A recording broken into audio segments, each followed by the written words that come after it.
Assalamualaikum warahmatullahi wabarakatuh. Alhamdulillah, alhamdulillahilladzi hadana li hadza wa ma kunna linahtadiya laula an hadana Allah. Wa asyhadu an la ilaha illallah wahdahu la syarikalah wa asyhadu anna Muhammadan abduhu wa rasuluh. Allahumma shalli ala Muhammad wa ala alihi wa ashabihi ajmain. اللهم أرنا الحق حقا وارزقنا اتباعه وأرنا الباطل باطلا وارزقنا اجتنابه. اللهم إنا نسألك الهدى والتقى والعفاف والغنى. لا إله إلا أنت سبحانك إنا كنا من الظالمين. ربنا زدنا علما نافعا مباركا ولا حول ولا قوة إلا بالله العلي العظيم. Alhamdulillah, hadirin dan hadirat yang dirahmati Allah. Pertama sekali marilah kita memanjatkan kesyukuran kepada Allah Subhanahu wa taala kerana dengan limpah kurnia-Nya serta taufik dan hidayah yang Allah Subhanahu wa taala kurniakan kepada kita, dapat kita bersama-sama sekali lagi pada pagi yang mulia ini untuk kita meneruskan pengajian dan perbincangan kita. Selepas kita bercuti selama lebih kurang sebulan atau sebulan setengah atau hampir 2 bulan, sepanjang bulan Ramadan dan bulan Syawal. Dan Alhamdulillah, namun kita masih lagi berada pada bulan Syawal. Dan Alhamdulillah kita telah dapat melaksanakan ibadah puasa pada bulan Ramadan. Semoga Allah Subhanahu wa taala mengurniakan kita ketakwaan dan semoga Allah Subhanahu wa taala menerima segala amalan soleh kita sepanjang bulan Ramadan yang lalu. Dan sempena bulan Syawal menjadi kebiasaan masyarakat kita, saya ingin mengucapkan minal aidin wal faizin wal maqbulin taqabbalallahu minna wa minkum. Selamat Hari Raya, maaf zahir dan batin. Ya.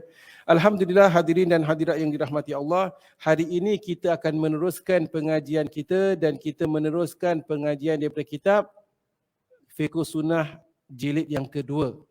Dan Alhamdulillah pada pertemuan kita yang lalu sebelum masuk bulan Syawal, kita sedang bincangkan dalam bab solat dan telah kita kupaskan di dalam bab solat orang yang sakit. Hari ini kita masuk dalam solatul khauf, yakni solat dalam keadaan takut. Betul ya? Solatul khauf. Baik, Alhamdulillah. Ma'asyiral muslimin wa zumratal mu'minin rahimakumullah. Kita mengetahui bahawasanya ibadah solat adalah antara ibadah yang sangat penting. Bahkan ibadah solat ianya adalah salah satu daripada rukun Islam. Maka barang siapa meninggalkan solat dengan sengaja tidak beristiqamah mengerjakan solat, maka bererti seolah-olah dia telah meruntuhkan salah satu daripada rukun Islam. Jadi rukun Islam yang 5, salah satu daripadanya adalah solat. Dalam hadis, salah sebuah hadis disebutkan bahawasanya faman tarakaha faqad kafar. Barang siapa meninggalkan solat, nescaya telah kufur. Demikian para jemaah yang dirahmati Allah, betapa penting ibadah solat. Maka sebaiknya kalau dapat, cubalah kita beristiqamah mendirikan solat. Di dalam bab yang lalu kita telah bincangkan dalam solat seorang yang sakit, menunjukkan betapa pentingnya solat, sehingga dalam keadaan sakit sekalipun seorang itu wajib mendirikan solat. Kalau tidak dapat mendirikan solat dalam keadaan berdiri, hendaklah mendirikan solat dalam keadaan duduk. Tak mampu duduk, maka solat dalam keadaan baring. Tak mampu baring, miring. Tak mampu miring, terlentang. Dalam bagaimana keadaan sekalipun, hendaklah seseorang itu mendirikan solat selagi nyawa di kandung badan. Betapa penting ibadah solat. Maka Masjid Qasim hari ini menyeru umat Islam di mana jua kita berada, kalau dapat cuba beristiqamah mendirikan solat, kerana solat inilah ibadah yang membezakan seorang Muslim dengan seorang yang bukan Muslim, seorang Islam dengan seorang yang bukan Islam. Maka dengan demikian para jemaah, kita dituntut mendirikan solat. Pada pertemuan kita yang lalu telah kita kupaskan beberapa tata cara mendirikan solat bagi seorang yang sakit. Tak mampu berdiri, kita duduk. Tak mampu duduk, kita baring. Sehinggalah seorang yang berada dalam keadaan tak mampu bergerak sekalipun. Kalau kita berada di hospital, kadang-kala tangan terikat sekalipun, maka solat cukup memadai dengan mengelip-ngelipkan mata. Kalau dah tak dapat bergerak, Allahu Akbar. Baca suratul Fatihah, baca surah. Allahu Akbar. Rukuk, subhana rabbiyal azim, subhana rabbiyal azim. Sami Allahu liman hamidah. Rabbana walakal hamd. Allahu Akbar. Maka kalau tak dapat bergerak badan, bergerak kepala, leher memadai. Tak dapat gerak kepala leher, hanya dengan kelip-kelip mata saja memadai. Kerana pentingnya ibadah solat, demikianlah walau dalam keadaan apa jua sekalipun, dia tetap mendirikan solat. Baik, hari ini kita meneruskan pengajian, meneruskan perbincangan. Bahkan solat sebenarnya para jemaah, bukan hanya kita wajib mendirikan solat, bahkan sebenarnya solat fardu kita dituntut seberapa yang termampu mendirikan solat berjemaah. Solat fardu seberapa yang termampu kalau dapat mendirikan solat berjemaah. Solat jemaah begitu penting sekali. Nabi SAW dan para sahabat mendirikan solat berjemaah untuk solat fardu. Kalau Nabi SAW lewat, para sahabat tunggu Nabi. Kalau Nabi kadang-kadang ada berurusan, para sahabat sampai tertunggu-tunggu, sampai tengantuk-ngantuk duduk menantikan kedatangan Nabi SAW mendirikan solat isyak. Ada yang lewat katakan. Bahkan solat isyak, bahkan solat fardu sangat dituntut mendirikan berjemaah. Sehingga dalam peperangan sekalipun, para sahabat mendirikan solat dalam keadaan berjemaah. Kalaulah solat fardu itu diperbolehkan, diringan-ringankan, solat sendiri-sendiri, nescaya ketika dalam peperangan, solat sendiri sudahlah. Tetapi tidak. Dalam peperangan sekalipun, Nabi dan para sahabat mendirikan solat secara berjemaah. Jadi kalau ketika dalam peperangan, mendirikan solat dalam keadaan berjemaah, macam mana nak solat berjemaah ketika dalam peperangan? Inilah bab yang kita bakal kupaskan. Bab solatul khauf. Bab solat dalam keadaan takut. Maksud dalam keadaan takut, kerana dalam peperangan, musuh bakal menyerang.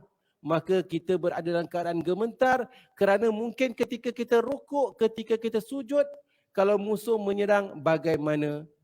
Maka nescaya di dalam perkara ini ada tata cara tertentu. Kalau dalam keadaan peperangan, maka kita akan lihat ada tata cara tertentu supaya sebahagian sahabat mendirikan solat, sebahagian jemaah mendirikan solat, katakan rukuk dan sujud, teman yang lain tak boleh semua sujud. Kalau semua sujud, musuh menyerang bagaimana? Maka ada sebahagian yang sujud, ada sebahagian yang masih lagi berdiri. Itulah para jemaah yang dirahmati Allah, dan kita akan kupaskan bersama insya-Allah. Kita dah masuk bab muka surat 131 ke belum? Belum. Baik. Solatul khauf, Al-Imam Said Sabiq rahimahumullah membawakan bab yang ke-10, bab solatul khauf. Para ulama bersepakat bahawasanya solatul khauf, khauf tu takut. Solatul khauf memang disyariatkan. Memang ada pensyariatan. Siapa kata ada ke tak ada solatul khauf? Ada. Kerana dalam Al-Quran sendiri Allah Subhanahu Wa Taala telah menjelaskan tata cara mendirikan solat. Solatul khauf. Di mana dalam surah An-Nisa ayat ke-102 Allah Subhanahu Wa Taala berfirman, "Wa idza kunta fihim fa aqamta lahumus salata faltakum ta'ifatum minhum ma'ak wal ya'khudhu aslihatahum." Sekiranya jika engkau berada di tengah-tengah mereka, kemudian hendak mendirikan solat, maka hendaklah segolongan antara mereka berdiri bersamamu dan hendaklah mereka memegang senjata masing-masing. Jadi kita kena lihat, Allah SWT katakan kita semua mendirikan solat dan ada yang memegang senjata. Senjata di sini kita lihat para sahabat ketika berada dalam peperangan Badar, peperangan Uhud dan peperangan-peperangan yang lain. Mereka berperang dengan memegang senjata, yakni pedang-pedang mereka. Jadi berarti ketika dalam solat itu mereka tetap memegang pedang. Konteks peperangan para sahabat itu, musuh kalau datang mereka menyerang dengan tentera berkuda. Mereka sama ada menaiki kuda, menaiki unta dan sebagainya. Dan mereka membawa sama ada tombak, pedang dan sebagainya. Maka para sahabat kena berhati-hati. Jadi bagaimana? Kalau kita lihat Al-Quran, Allah SWT menyebutkan, فَإِذَا سَجَدُوا فَلْيَكُونُوا مِنْ وَرَائِكُمْ وَلْيَأْتِ طَائِفَةٌ أُخْرَى لَمْ يُصَلُّوا فَلْيُصَلُّوا مَعَكَ وَلْيَأْخُذُوا هِذْرَهُمْ وَأَسْلِحَتَهُمْ. Kemudian apabila mereka sujud, hendaklah orang-orang lain menjaga di belakangmu. Selanjutnya hendaklah mereka maju golongan yang lain sebelum solat, yang belum solat, untuk mengerjakan solat bersamamu. Hendaklah mereka berada dalam keadaan waspada serta memegang senjata masing-masing. Waddalladzina kafaru law taghfuluna an aslihatikum wa amtiatikum fayamiluna alaikum mailatan wahida wala junaha alaikum in kana bikum adham min matarin aw kuntum marda an tada'u aslihatakum wa khudhu hidrakum innallaha a'adda lil kafirina azaban muhina. Dan hendaklah mereka itu berada dalam keadaan waspada serta memegang senjata masing-masing. Baik. Orang-orang kafir itu ingin sekali agar kamu lengah daripada senjata dan perbekalanmu hingga mereka dapat menyerbumu sekaligus. Tetapi tidak ada salahnya bagimu seandainya ada ada gangguan berupa hujan atau sakit untuk meletakkan senjata. Tetapi hendaklah tetap berwaspada. Sesungguhnya Allah Ta'ala telah menyediakan siksa yang amat hina bagi orang-orang yang kafir. Jadi Allah SWT menyebutkan, Allah Ta'ala telah menyediakan azab bagi golongan orang-orang yang kafir yang memerangi umat Islam. Jadi perbincangan kita di sini, hadirin dan hadirat, adalah perbincangan bagaimana mendirikan solat ketika peperangan. Ada disebutkan. Jadi Allah Ta'ala mengatakan para sahabat ada yang sedang solat, ada yang selainnya berjaga. Baik.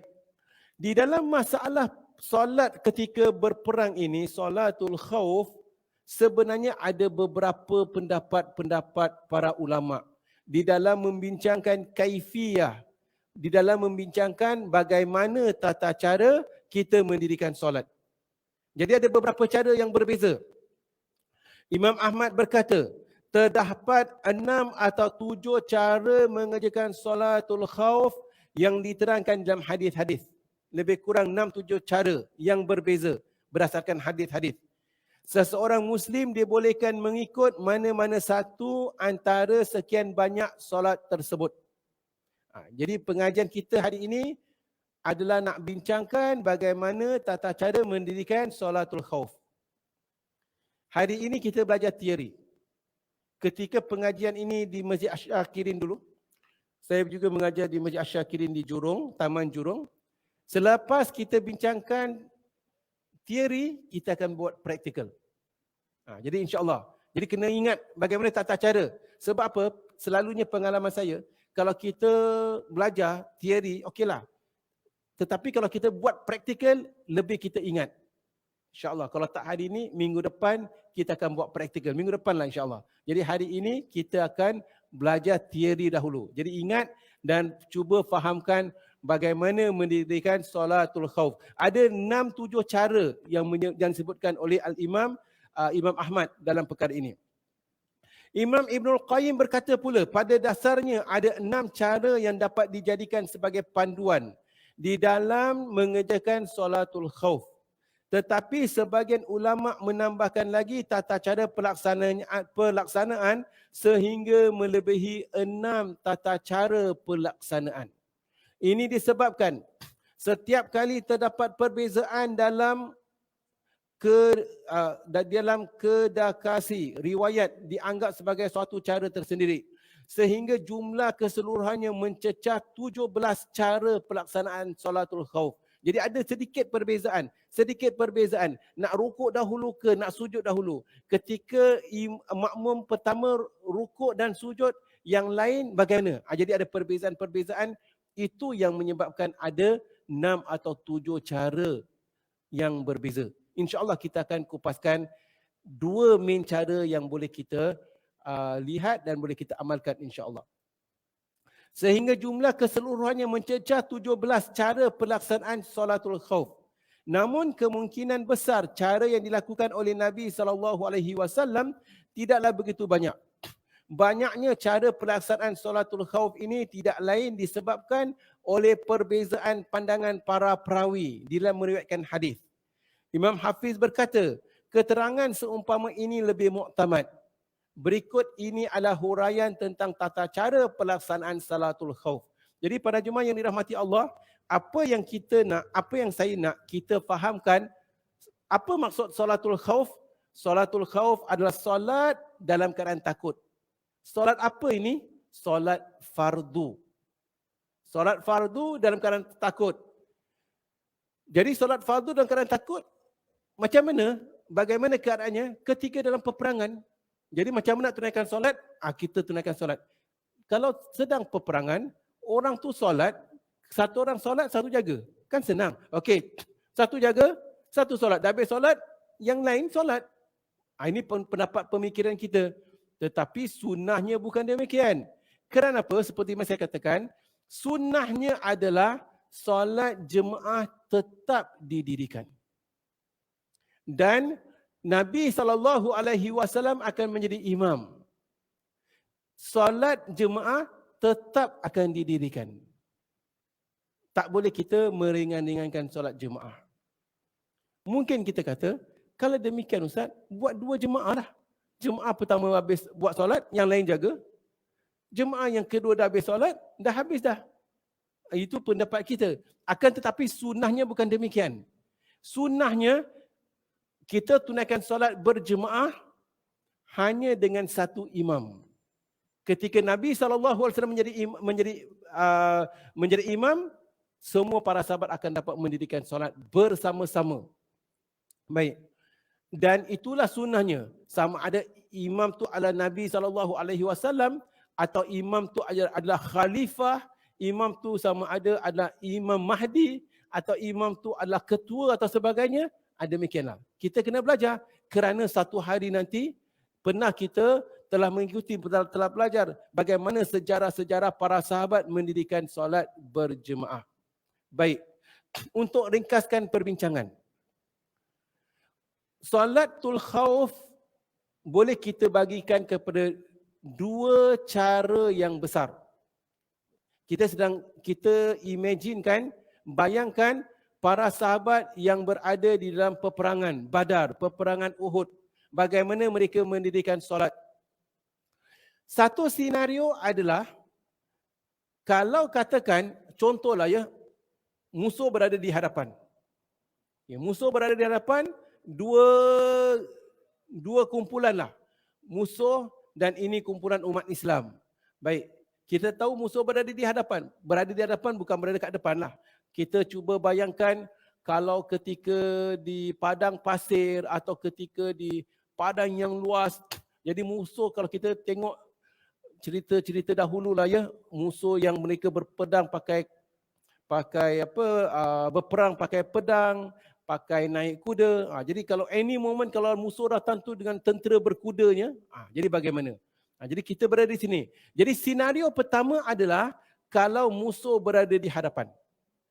Kalau musuh berada di hadapan, bagaimana?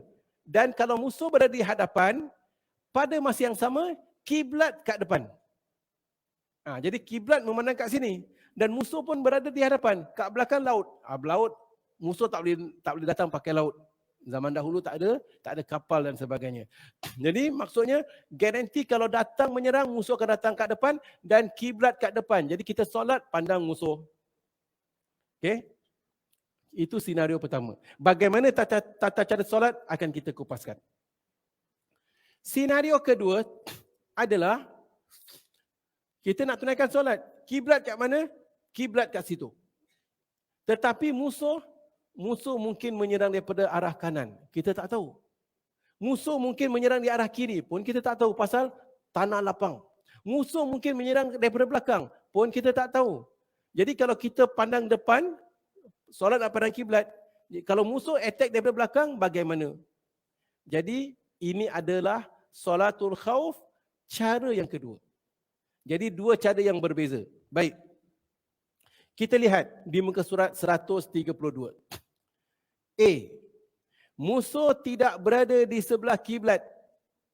Musuh tak ada di sebelah kiblat. Berarti kiblat kat depan. Musuh mungkin sebelah kanan atau kiri yang atau daripada belakang. Ini yang saya katakan cara yang kedua. Betul kan? Cara yang kedua kita jangan bincang dahulu. Nanti kita akan bincangkan. Kita buka muka surat sebelah. 133. Musuh tidak berada di sebelah kiblat. Musuh tidak berada di sebelah kiblat. Okey. C. Imam mengerjakan solat dengan masing-masing kelompok sebanyak 2 rakaat. D. Musuh berada di sebelah kiblat. Baik, kita ambil D dahulu untuk mudah faham. Okey. Jadi senario bagaimana? Kita cuba imagine para sahabat mereka berperang, kiblat kat depan, musuh pun berada di depan ataupun musuh kalau akan datang, musuh akan datang daripada hadapan. Jadi bagaimana? Baik. Kalau kita nak dirikan solat, sunnahnya kita tak solat 2 kali. Sunnahnya kita solat berjemaah 1 kali bersama satu imam. Kalau kiblat kat depan dan musuh berada, kalau attack pun daripada depan, semua boleh solat pandang depan. Kita boleh solat semua ramai-ramai. Together. Tetapi kalau kita solat ramai-ramai, kalau sedang sujud musuh attack bagaimana? Nescaya dengan demikian, ada cara tertentu, kalau kita buat jemaah, kita akan divide jemaah kepada 2 kumpulan. Satu kumpulan A, satu kumpulan B. Baik ya. Nabi SAW berada di hadapan. Kemudian jemaah, katakan kita buat 4 saf, contoh. 2 saf kumpulan A, 2 saf kumpulan B. Okey? Solat bersama-sama. Dilaungkan qamat, kemudian Allahu Akbar. Semua takbir bersama-sama. Selepas takbir, kemudian rukuk. Baik, di sini perbincangan kita. Dia ada 2, satu A, satu B. Kalau salah satu daripada kumpulan itu sedang tunduk, rukuk atau sujud, yang satu lagi tak boleh tunduk. Kerana awak kena jaga. Maka dengan demikian, kalau satu itu rukuk, Allahu Akbar, yang B masih berdiri. Sami Allahu liman hamidah, B masih berdiri. Allahu Akbar, sujud. B tak boleh bangun, B kena berdiri. Allahu Akbar, rukuk. Allahu Akbar, sujud.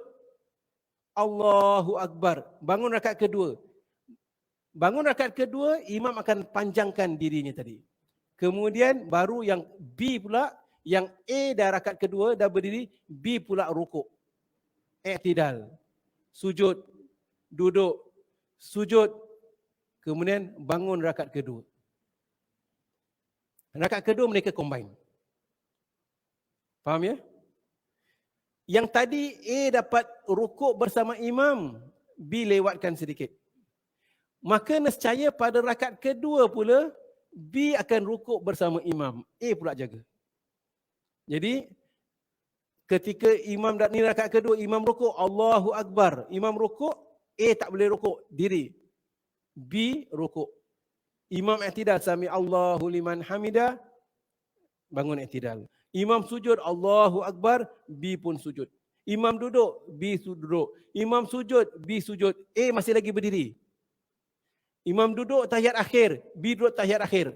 Dah duduk tahiyat akhir, A pun rukuk. I'tidal, sujud, maka mereka sama-sama bertemu di tahiyat akhir, beri salam bersama-sama. Ini salah satu cara. Ada sedikit perbincangan, ingat tak saya katakan. Imam Ahmad menyebutkan ada 6 cara, 7 cara.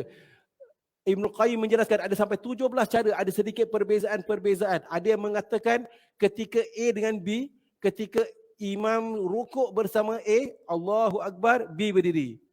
Imam i'tidal straight, pada ketika ni B pula rukuk. Lepas i'tidal. Ketika B rukuk, A jaga. I'tidal. Lepas tu A sujud pula, Allahu Akbar. B dah tengah i'tidal, lamakan i'tidal. Sujud, duduk antara dua sujud, sujud sekali lagi, A bangun, baru B terus sujud.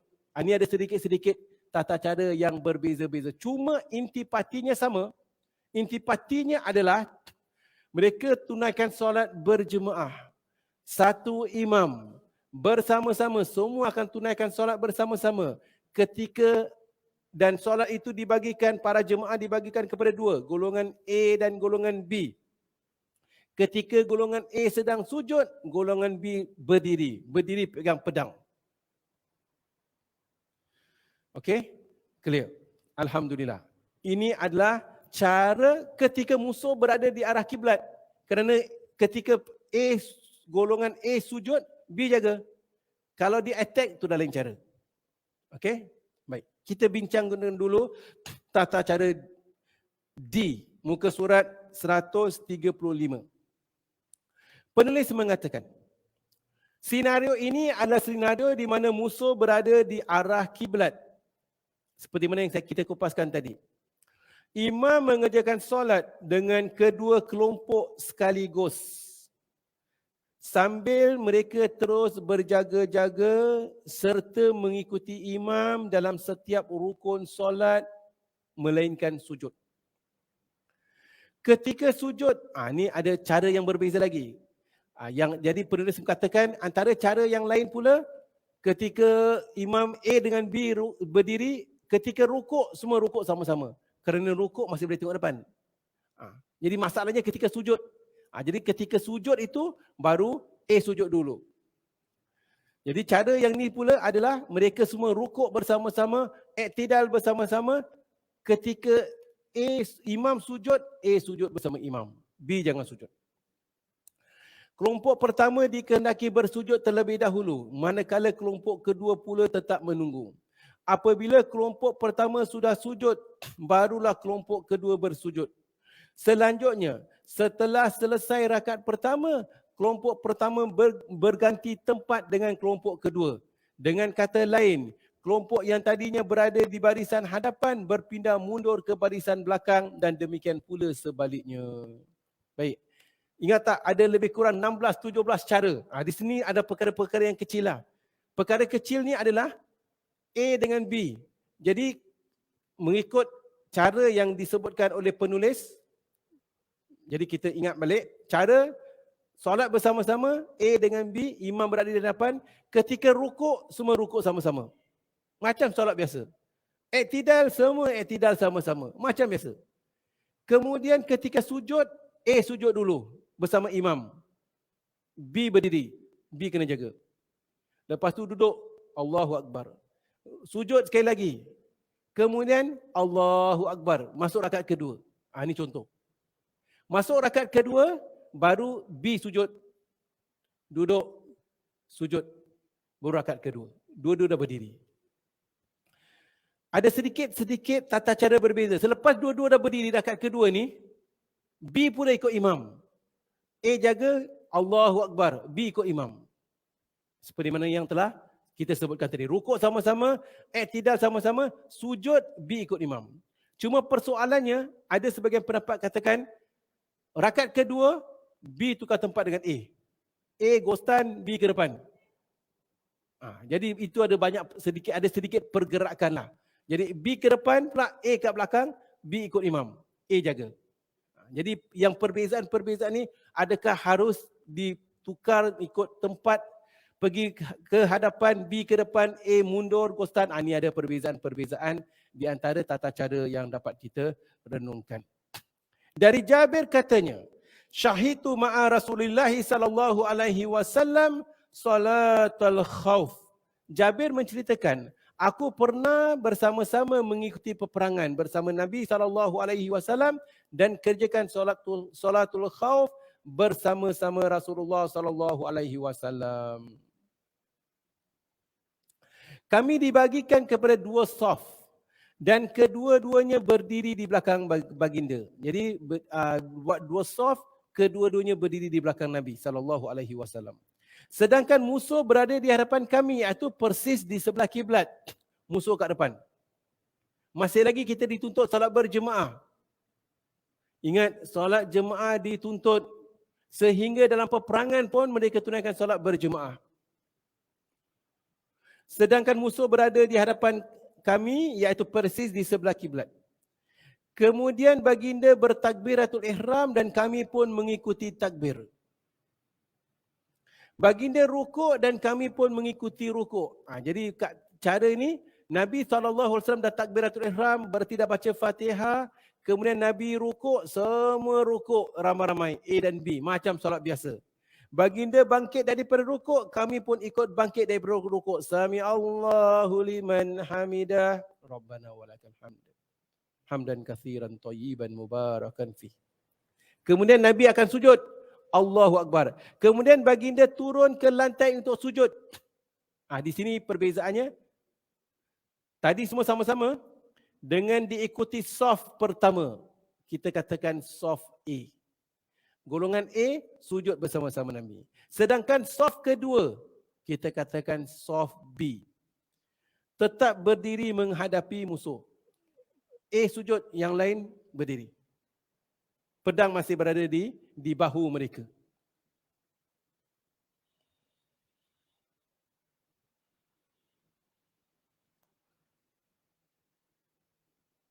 Sedangkan saf kedua tetap berdiri menghadapi musuh. Setelah Nabi SAW selesai sujud bersama saf pertama, saf kedua turun ke lantai untuk sujud, iaitu lalu kembali berdiri. Jadi saf pertama seperti yang saya sebutkan, dah sujud, dah habis.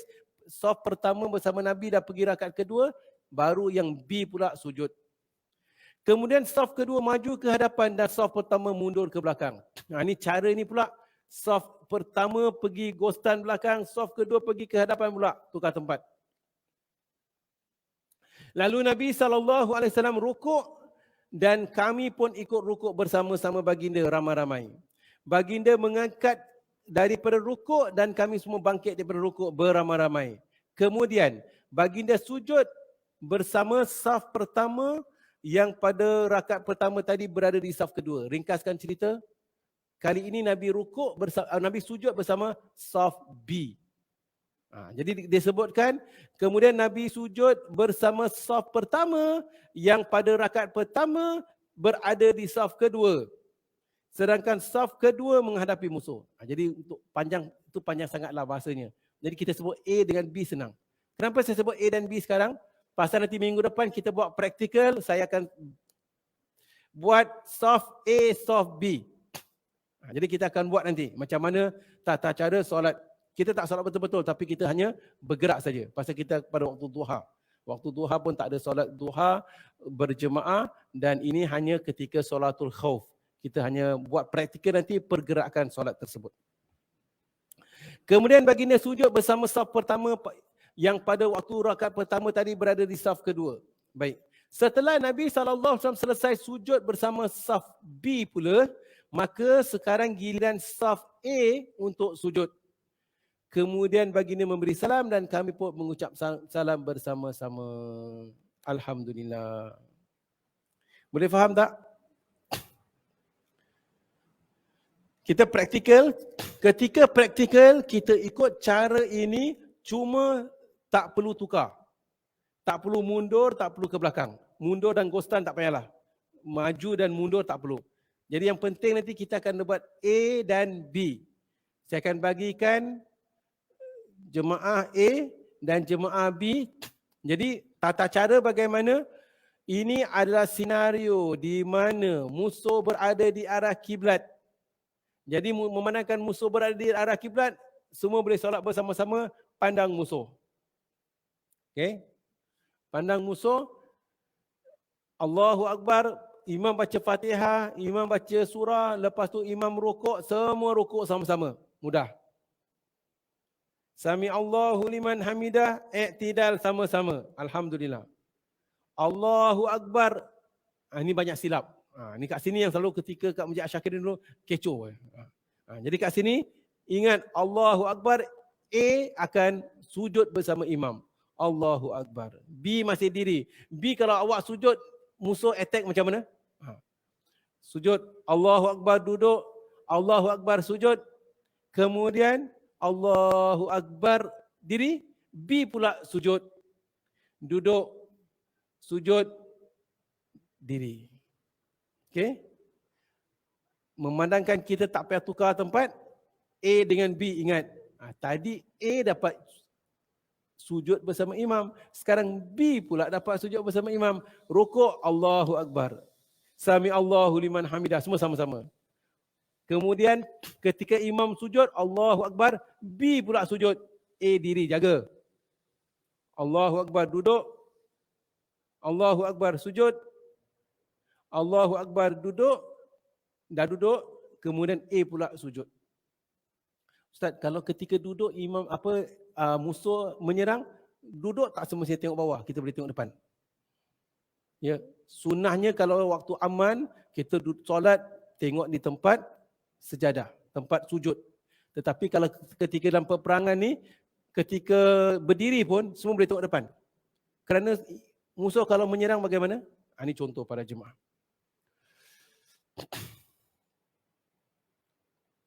Alhamdulillah. Dah clear? Demikianlah tata cara. Solatul khauf mempunyai berbagai keadaan. Keadaan pertama, belum tercetus peperangan. Keadaan kedua, telah pun tercetus peperangan. Kalau dah tercetus peperangan macam mana? Akan kita bincangkan. Kita sedang bincangkan belum tercetus peperangan. Keadaan belum tercetus peperangan mempunyai beberapa senario. Senario musuh berada di hadapan. Alhamdulillah, telah kita kupaskan. Bagaimana pula kalau kiblat kat depan, musuh attack kat sana. Kalau kita A sujud, B tak sujud, B jaga. Tapi pandang sana. Jadi macam mana kalau musuh pula attack daripada belakang? Maka, kalau sekiranya musuh bukan berada di arah kiblat, ini senario yang berbeza. Kalau musuh bukan berada di arah kiblat, tata cara solat berbeza. Tadi solat A dan B. Semua solat bersama-sama, rukuk bersama-sama, tidak bersama-sama, sujud saja beza. Betul kan? Dah kita faham. Itu kalau musuh kat kiblat. Kalau musuh bukan berada di arah kiblat, bagaimana tata cara? Ini tata caranya. Ingat dan fahamkan, minggu depan kita buat praktikal. Ini nak bincang ni. Nak bincang ni.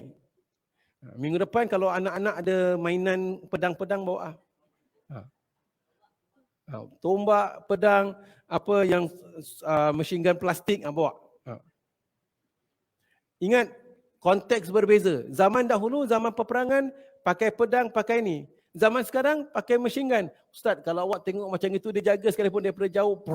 Dah habis cerita. Jadi keadaan berbeza, keadaan konteks berbeza, keadaan berbeza. Dan kita belajar ni setakat kebetulan memang pengajian bab inilah. Bukan kita kata, bukan pula saya kata, yuk kita pergi jihad. Tak, saya tak akan kata demikian. Ni kita bincang dalam bab fiqh. Ya? Bukan tak ada kena-mengena dengan menyokong pengganasan atau sebagainya. Tak ada kena-mengena. Ini kita sedang bincangkan dalam bab fiqh dan para sahabat memang mendirikan solat. Ada solat dalam Islam yang disebutkan sebagai solatul khauf. Jadi kita nak belajar ni. Baik. Senario pertama tadi apa? Senario pertama adalah senario di mana musuh berada di arah kiblat. Sekarang senario kedua, musuh tak berada di arah kiblat. Bagaimana caranya?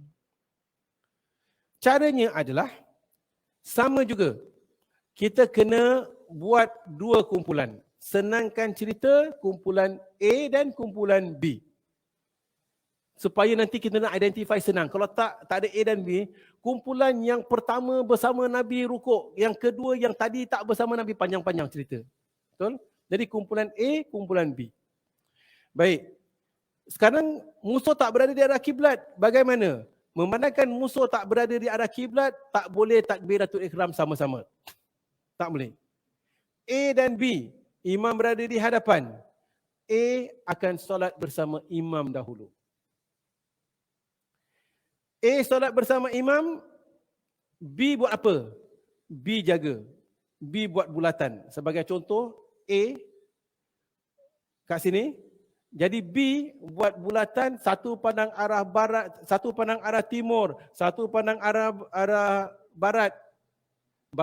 Satu pandang arah timur, satu pandang arah barat, satu pandang selatan dan sebagainya. Jadi satu pandang sana, satu pandang situ, satu pandang sini. Yang B jaga.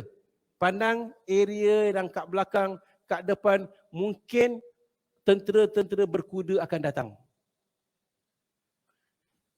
Imam solat bersama A. Allahu Akbar. Biasa. Lepas tu lepas baca Fatihah, baca surah, Allahu Akbar, rukuk. Sami Allahu liman hamidah, i'tidal. Allahu Akbar, sujud. Allahu Akbar, duduk. Allahu Akbar, sujud. Allahu Akbar, pergi rakaat kedua. Okey? Rakaat pertama seperti solat biasa. Rakaat kedua. Ketika rakaat pertama tadi, yang B jaga. Just in case musuh menyerang.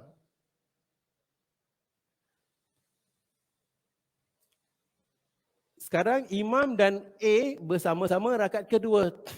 Pada rakaat kedua, imam panjangkan bacaan. A pula mufarakah. A tadi rukuk sujud bersama-sama imam, maksud rakaat kedua, A baca Fatihah, baca surah, lalu solat sendiri-sendiri. Mufarakah. Rukuk, i'tidal, sujud, duduk antara dua sujud, tahiyat tasyahud akhir. Imam masih lagi berdiri, lalu beri salam. Dah beri salam yang A ni, awak dah habis solat. Tukar pula tempat dengan B. A pergi ambil tempat B, B pula join. Masbuk. Tahu masbuk kan? B masbuk. Imam masih lamakan berdirinya tadi. B masbuk, Allahu Akbar. A dah jaga tempat, A dah ambil tempat B, A pula jaga. B sekarang masbuk. Kemudian imam Allahu Akbar, rukuk. B akan rukuk. Sujud bersama imam. Sujud, i'tidal, rukuk, i'tidal bersama imam. Sujud bersama imam. Duduk antara dua sujud bersama imam. Sujud bersama imam. Lepas tu, duduk tasyahud akhir. Ada pendapat katakan duduk tasyahud akhir, B berdiri. Tapi, kan ada perbezaan sedikit. Duduk tasyahud akhir, B, awak tadi masbuk. Awak duduk bersama-sama imam. Imam beri salam, awak berdiri. Sempurnakan rakaat yang kedua. Jadi di sini menunjukkan ada peluang diberikan pada semua para jemaah dapat tunaikan, semua para sahabat dapat tunaikan solat berjemaah, berimamkan Nabi SAW. Walau dalam peperangan, walau dalam keadaan takut. Disebut solatul khauf kerana inilah solat yang berada dalam keadaan takut musuh menyerang. Tetapi solat masih masih wajib didirikan, bahkan solat berjemaah masih lagi diamalkan. Okey? Minggu depan ingat di dua cara. Kita akan revise dahulu sebelum kita buat praktikal. InsyaAllah. Jadi untuk cara yang kedua ini, di mana musuh berada bukan arah kiblat, kita belik muka surat, kita pergi muka surat 132. Musuh tidak berada di sebelah kiblat. Tadi musuh berada di arah kiblat. Ni musuh tak berada di arah kiblat. Mungkin di selatan, timur, utara, dan sebagainya. Baik. Dalam solat yang berjumlah 2 rakaat, imam mengerjakan solat 1 rakaat dengan kelompok pertama. Kita namakan kelompok pertama ini A.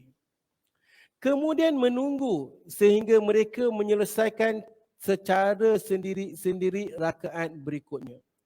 Setelah selesai solat, mereka pergi menghadapi musuh.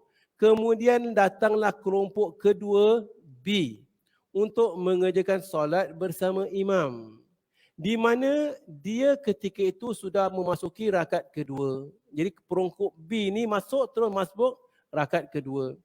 Imam menunggu mereka dalam keadaan tasyahud sehingga mereka menyelesaikan kekurangan 1 rakaat. Setelah itu imam memberi salam bersama-sama kelompok tersebut. Kelompok yang cara ini kan ada sedikit perbezaan-perbezaan yang tadi saya sebutkan. Rakaat kedua B join bersama-sama, rukuk, sujud bersama imam. Lepas tu imam dah tasyahud akhir, imam beri salam. Okey, baru mereka bangun. Ada sebahagian riwayat katakan pendapat yang berbeza. Imam pula pada ketika tasyahud akhir, imam lamakan tasyahud akhir. Jemaah pada ketika itu sempurnakan rakaat kedua seperti mana saya sebutkan. Kemudian rakaat kedua join bersama-sama imam pada tasyahud terakhir. Ada berbagai cara, berbagai riwayat. Baik. Dari Saleh bin Khawwat, dari Sahal bin Khaythama, katanya, sekumpulan pasukan membuat saf di belakang Nabi SAW. Jadi sekumpulan sebagian sahabat buat saf di belakang Nabi. Ini golongan apa?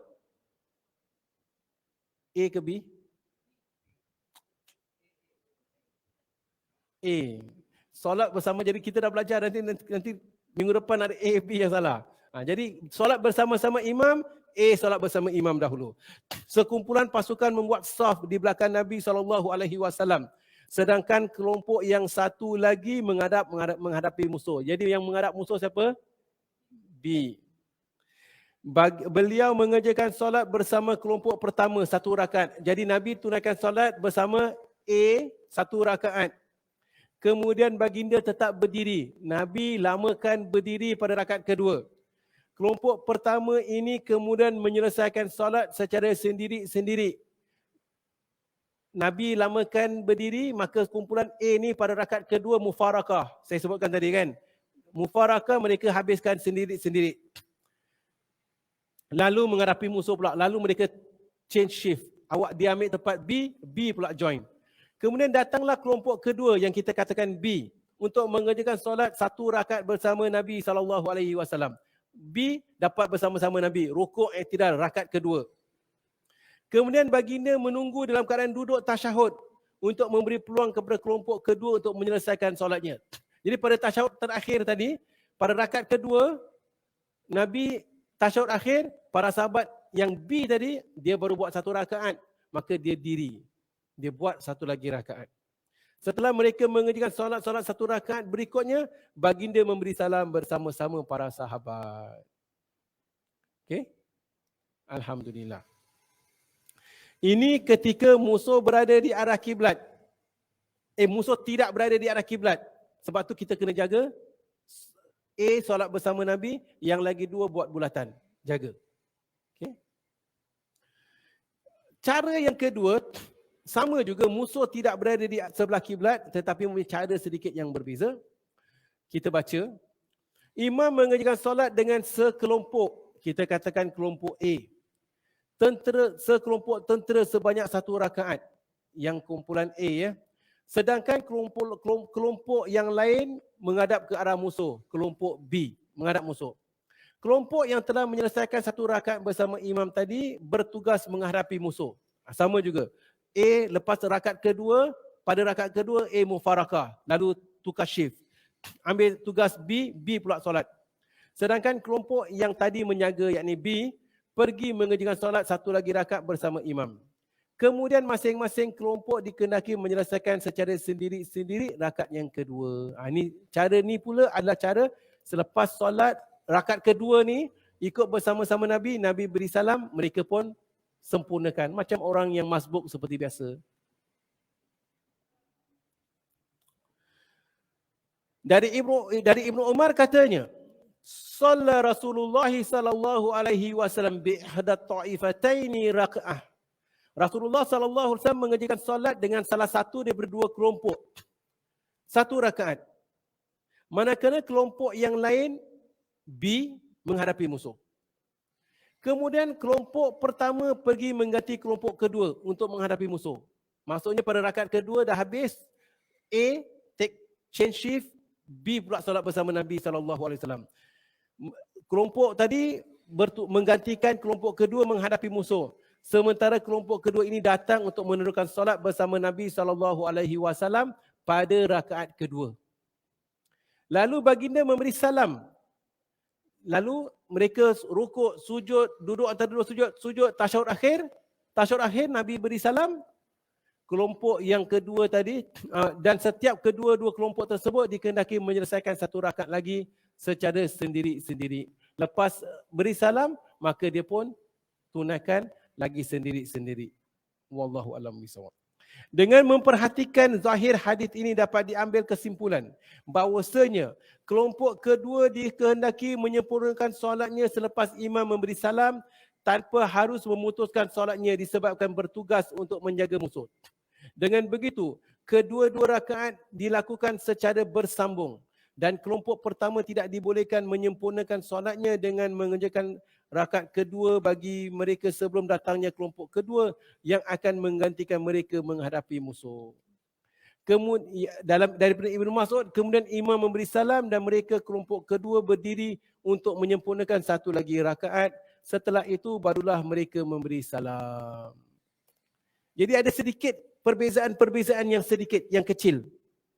Nanti minggu hadapan kita akan ambil cara yang mudah supaya kita dapat memahami dan kita akan pilih satu cara, kita lakukan cara tersebut. Faham tak? Faham?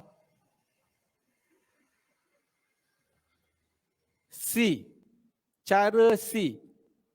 Imam mengerjakan solat dengan masing-masing kelompok sebanyak 2 rakaat. Ada lagi cara yang berbeza. Kan ada berbagai cara. Inilah cara-cara.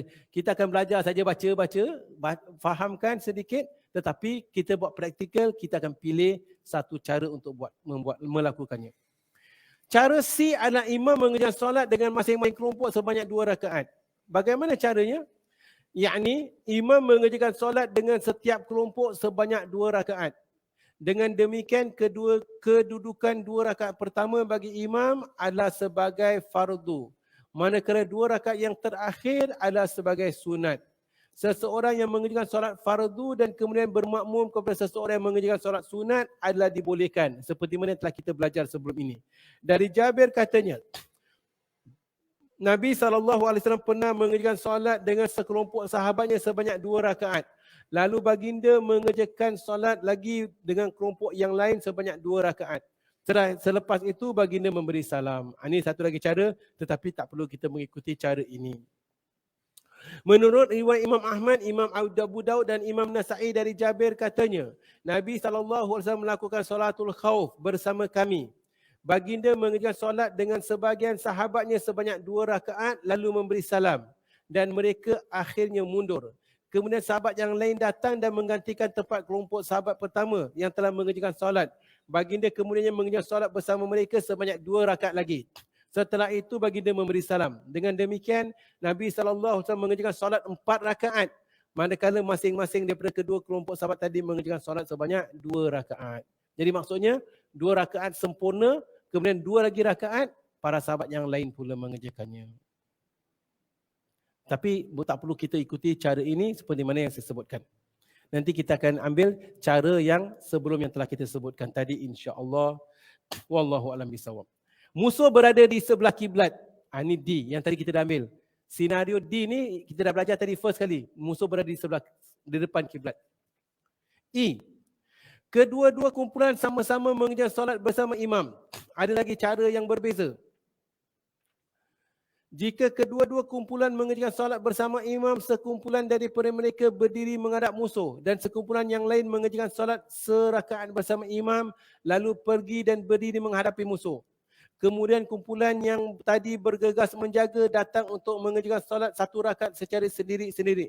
Manakala imam tetap berdiri. Selepas itu imam meneruskan solat bersama mereka untuk rakaat kedua. Selanjutnya kelompok yang pergi menjaga tadi datang semula untuk mengerjakan solat serakaat secara sendiri-sendiri. Sedangkan imam duduk bersama sekelompok kedua masih dalam keadaan duduk menunggu. Kemudian kedua-dua kumpulan tersebut memberi salam bersama imam. Ini juga tak perlu kita lakukan. Maksudnya sama juga seperti mana kita sebutkan tadi, tapi dia buat satu rakaat, lepas tu pisah. Dia pula jaga. Lepas tu join balik. Akan ada kekeliruan nanti insya-Allah. F. Setiap kelompok mengerjakan solat bersama imam hanya serakaat saja. Sehingga dengan demikian imam mengerjakan solat sebanyak 2 rakaat sedangkan masing-masing kumpulan hanya 1 rakaat dan sebagainya. Demikianlah para jemaah yang dirahmati Allah. Baik, yang penting kita telah habis bincangkan solatul khauf.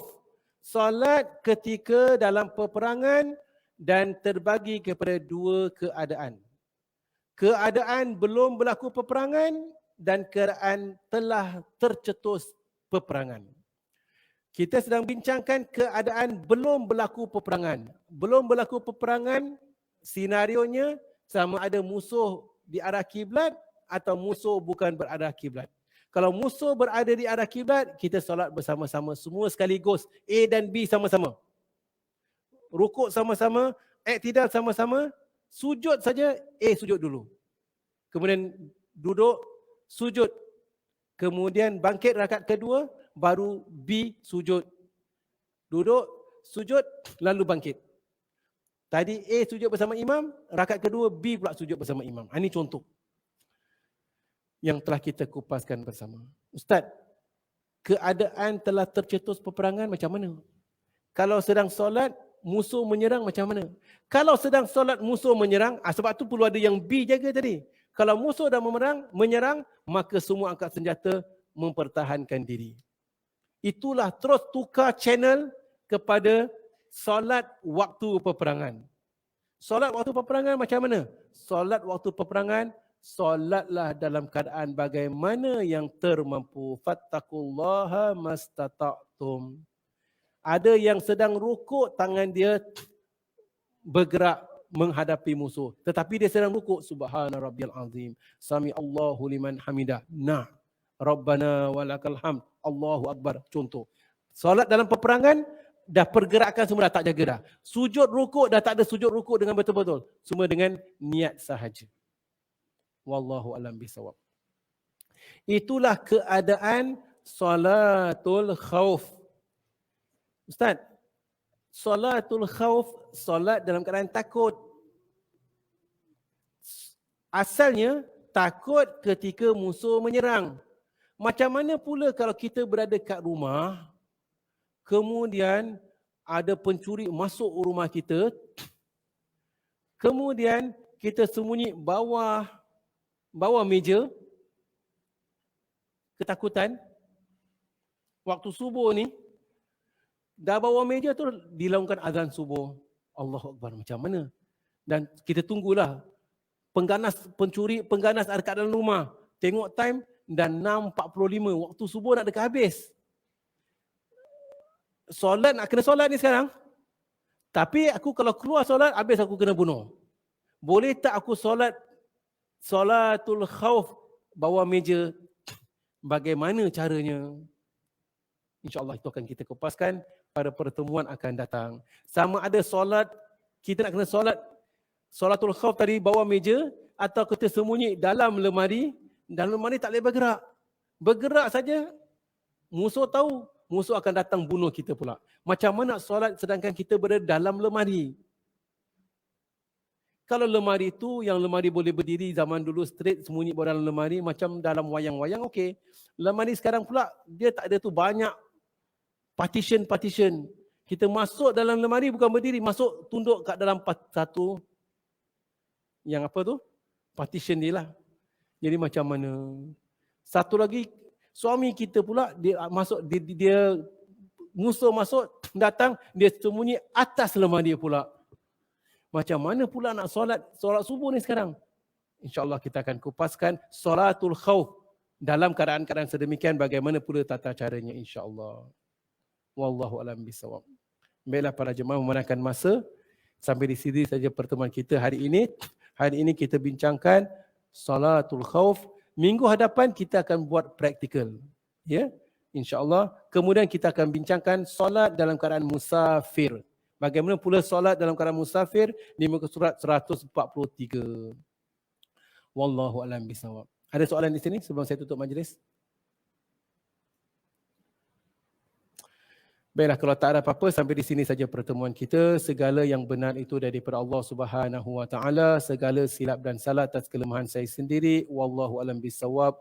Aqulu qauli hadza wa astaghfirullahal azim li wa lakum wa lisairil muslimin wal muslimat wal mu'minin wal mu'minat. Subhanakallahumma wa bihamdika asyhadu an la ilaha illa anta nastaghfiruka wa natubu ilaik. Wassalamualaikum warahmatullahi wabarakatuh.